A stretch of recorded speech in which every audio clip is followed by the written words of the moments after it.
deprem hakkında perişan halindedir. Çok yerlerimiz yıkıktadır. Bu çatlamıştır. Köyün çoğu. Gelen suyumuz yoktur. Erdiş'e yakın köyleridir. Van Gölü'nün Erdiş'in köylerine yakın köyleridir. Deprem bölgesine öyle bir söz verdi. Bizden çekildi. Onu da yapmadılar. Mera yollarımız yoktur. Sıkıntıdayız. Tamam. 400 hane hemen yakındır. Yaptılar ama bir faydasını görmedik. Birer milyar falan dağıttılar. Ya 1000 lirayla birkaç eve. bizi kandırdılar yani Ha. daha doğrusu sadece. 1 milyon için 5-10 eve verdiler. Diğeri hep perişan kaldık.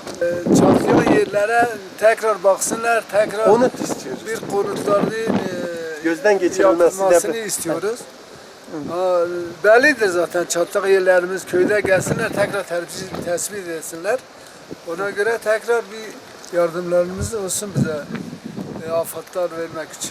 Suları dedi gelecek artık yeni projeye geliyor. Şimdiye kadar yoktu. Bundan sonra inşallah gelmesini bekliyoruz. Çoğu bu yıkık çatlak halindedir. Çokları. Hepsi böyle bu yıkık halindedir. Bırakıp gitmişler kimse sahip çıkmadı. Şimdiye kadar.